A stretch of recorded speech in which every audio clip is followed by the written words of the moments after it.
The file begins. The winter of 2025 brought not only the cold, but a fresh deluge. The digital gates of a sealed archive, long guarded, finally broke. Thousands of documents, meticulously cataloged, spilled into the public domain. Names, dates, locations, a grim inventory, and within this morbid collection, a familiar silhouette emerged. Not a whisper, but a stark, undeniable presence. Pause Wudi Allen. The public, long desensitized to his controversies, now faced a new iteration of his past. This was not the familiar echo of old accusations. This was an entirely different kind of darkness. The sheer volume of newly released material, hinting at a proximity previously dismissed as rumor, forced a brutal reevaluation. His long-standing association, once a mere footnote, morphed into a chilling headline. The unexpected nature of these revelations cast a cold, clinical light on an empire built on wit and shadows. A new chapter in his inventarизация грехов had begun, long after many believed the ledger was closed. Years prior, the narrative had been convenient. Scattered mentions of Allen within Epstein's orbit were quickly categorized as the casual intersections of the privileged name on a flight manifest, a fleeting appearance at a social event easily dismissed as the detritus of a glittering yet superficial world. The media, often eager to protect its darlings, or simply overwhelmed by the sheer scale of the larger scandal, relegated these to footnotes. But the recently unearthed archives, raw and unvarnished, rendered those dismissals obsolete. They painted a picture not of fleeting contact, but of a calculated, repeated presence. The distinction between mere social connection and undeniable involvement dissolved under the weight of evidence. This was not about guilt by association. It was about proximity by design. The public, once bifurcated in its opinion, now found its foundations shaken. The meat grinder of fame had found new grist. What was once brushed off as the peccadillos of the rich now solidified into something far more sinister. The posthumous audit of Epstein's empire began to consume more than just its architect. It began to consume those who stood too close to its crumbling walls. Its crumbling walls. Pause. Однако в анатомии падения, которую мы сейчас проводим, обнаруживаются свои аномалии. Архивы, касающиеся субъекта, известного как Вуди Аллен, были подвергнуты тщательному посмертному аудиту, инвентаризации грехов и связей. Мы искали нити, что могли бы связать его имя с тенью бункера, с архитекторами той империи, что рассыпалась в прах. Искали момент зарождения, тот первый, едва заметный контакт, что мог бы вырасти в устойчивую связь, вплести его в паутину чужих преступлений. Нас интересовали общие круги, перекрестки судеб, возможное взаимное притяжение, блеск славы, жажда влияния. Но цифры и факты, извлеченные из цифрового гроба, хранят тишину.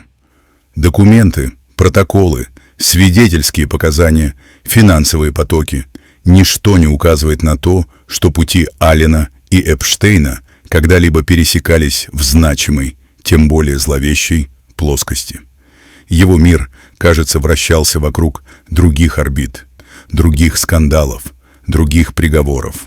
Это не означает чистоты, но указывает на иное направление искалеченной судьбы. Некоторые тени не отбрасывают друг на друга свои отпечатки. Это лишь одна из горьких истин, что открываются в процессе. Pause. Иногда отсутствие связи – это самый громкий факт. Именно эта тишина, этот пробел в инвентаризации грехов делает картину лишь более холодной. Если Аллен и не был частью той конкретной мясорубки славы, его собственное наследие продолжало формироваться под давлением иных сил. Его вход в ближний круг, если таковой и можно назвать, был кругом европейского финансирования, а не американских магнатов с сомнительной репутацией. В 2025-2026 годах, когда обломки империи Эпштейна еще тлели, Аллен искал и находил убежище в Мадриде.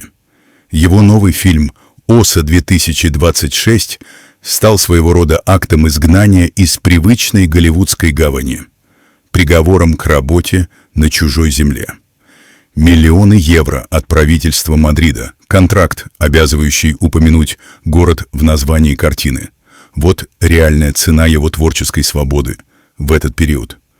Это не блеск сомнительных вечеринок, а запах свежей типографской краски его дебютного романа «Что с Баумом?». Поз. Это не тайные соглашения, а публичное участие в Московской международной неделе кино, вызвавшее гнев и осуждение. Он не искал покровительства у тех, чьи имена уже были запятнаны, но его собственная тень, тень обвинений, никогда не покидала его. Эта тень, не доказанная в суде, но навсегда приклеенная к его имени, стала его настоящим внутренним кругом, определяя каждый шаг, каждую сделку. Искалеченная судьба. Он был заложником своей собственной истории, а не чужой. Незаполненный. Поз. Наследие Эпштейна, как въевшаяся в бетон грязь, продолжало отравлять воздух. Многие ожидали, что тень его империи, подобно ядовитому плющу, неизбежно дотянется и до Вуди Аллена, раскрыв новые слои давно тлеющих обвинений. Поз ожидали увидеть судебные иски, публичные заявления, где имена пересекались бы в мутном потоке компромата. Архивные папки, пропитанные страхом и молчанием, должны были хранить эти секреты. Но анатомия падения не всегда следует предсказуемым маршрутам. В этот период инвентаризация грехов Аллена, сколь бы обширной она ни казалась, не обнаружила прямых или косвенных юридических связей с фигурой Эпштейна. Поз. Ни одного нового иска, ни одной публичной претензии, где их пути сошлись бы в зале суда или на страницах разоблачений. Поз. Тишина. Поз, только старые, давно известные обвинения, как неизлечимая болезнь, продолжали разъедать его репутацию. Этот цифровой гроб оказался пуст в одном конкретном отсеке. Это не означало невиновности. Это означало отсутствие документального подтверждения именно этой гипотезы в данном временном срезе. Поз — еще одна страница его горького завещания, оставленная незаполненной. Незаполненной. Пауз. И если юридические баталии оставались в тени, то взгляд неизбежно обращался к визуальным артефактам, к тем самым невиданным кадрам и изображениям, которые, по слухам, могли бы разорвать завесу тайны. Пауз. Ожидание было велико. Пауз. Кадры с яхт, снимки из закрытых резиденций, видеозаписи, где Вуди Аллен мог бы появиться в непосредственной близости к эпицентру зла, к тем, чьи имена стали синонимом разврата. Посмертный аудит 2026 года, однако, не обнаружил подобных материалов в доступных архивах. Поз.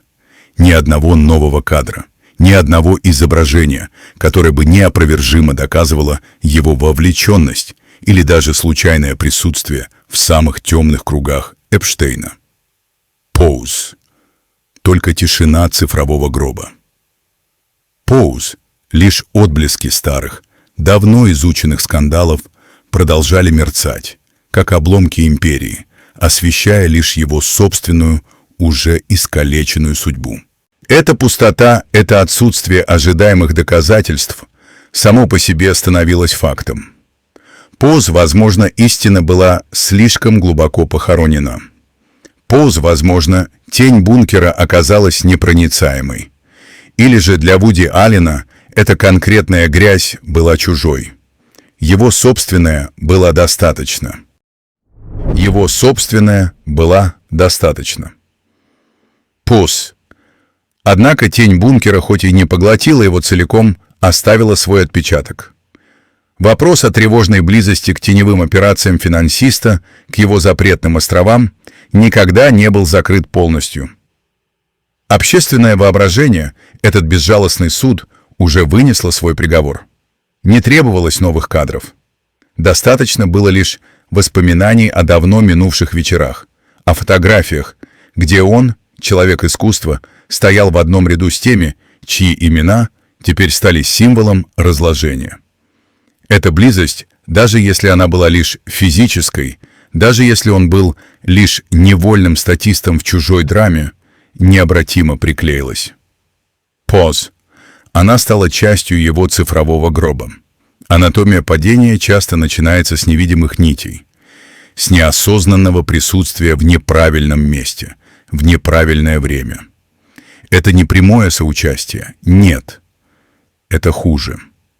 Это инвентаризация грехов, где твоя тень сливается с чужой. И эта тень, как бетонная плита, давит. Поз. Она шепчет о возможной, пусть и неумышленной причастности к чему-то настолько грязному, что даже золото не сможет отмыть. Судьба искалечена не только прямыми ударами, но и призраками чужих преступлений, витающими вокруг. И в этой тишине, после аудита, тень Эпштейна продолжала лежать на его наследии, как вечная роковая ошибка. This eternal fatal mistake, this imprint of shadow, became the foundation for what followed. Pause.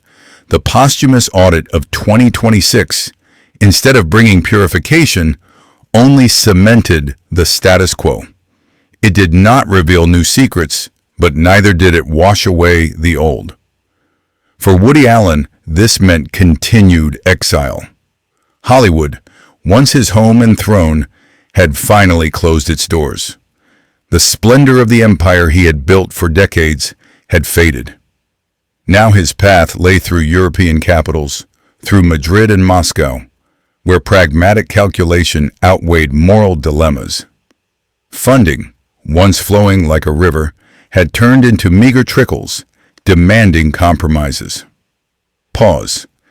Participation in the Moscow International Film Week, this unexpected turn, was not an act of cultural exchange, but rather a desperate attempt to find a new stage for his talent, new ground for the wreckage of his empire.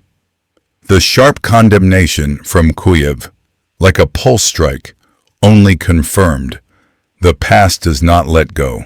Every step, every new statement, every film is now viewed through the prism of old accusations, through the prism of a mangled fate. Pause. This is a bitter testament. Even if the court did not issue a verdict, public shame became his eternal companion. His name, once synonymous with intellectual comedy, became more of a reminder of the meat grinder of fame. And this was not simply a career downturn. This was a sentence, invisible but palpable, like a cold wind in an empty hall. The cold wind in that empty hall intensified. It became a permanent fixture, an invisible guest in every room he entered. His retreat to Europe was not a grand artistic pilgrimage, but an economic exile. The 1.5 million euros from Madrid for WASP 2026 was not an investment in genius, but a transaction. A city bought a mention, trading clean money for a tarnished name, a calculated risk in the anatomy of a falling empire. He sought new soil for his projects. Moscow, for a moment, offered a stage, an online appearance, a statement on cultural dialogue, a willingness to consider filming in Russia. This was not diplomacy. This was the inventorization of sins, a desperate search for a sanctuary that would not ask too many questions. The sharp condemnation from Kyiv was merely a confirmation. The world had drawn its lines. His debut novel, What's with Baum, scheduled for release. Another attempt to reclaim narratives, Yet, every word, every character, every plot twist would be filtered through the same prism of old accusations. His name, once a brand of intellectual wit, became a digital grave, a symbol of a career irrevocably reshaped. This was the ultimate reckoning. Not a sudden collapse, but a slow, grinding erosion. The public support, once a concrete foundation, crumbled to dust. His legacy, once golden, now permanently etched with a shadow of doubt. Pause. A bitter testament to an irreversible fall.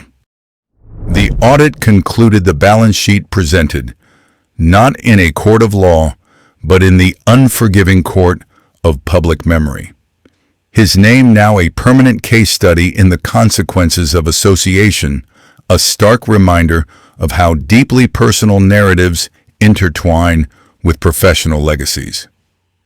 The accusations, unproven in a legal sense, had nevertheless cast a shadow so long, so dense, that it consumed the light of his achievements. This was the nature of complicity, perceived or real. Not just his own actions, but the silence, the continued collaboration, the choices made by those around him. Every actor, every producer, every distributor who worked with him became part of a larger, unspoken narrative. His career became a testament to the fact that talent, no matter how profound, cannot exist in a moral vacuum. The public, cold and analytical, had rendered its own verdict. The question lingered, what price does a public figure pay when their personal life becomes their most defining work? For him, it was an exile from the mainstream, a struggle for funding, a constant battle against a ghost that refused to be buried. His legacy, once a gleaming monument to cinematic brilliance, now stood as a ruin, a monument to the meat grinder of fame. Pause. A final, solitary figure walking through the wreckage of his own empire.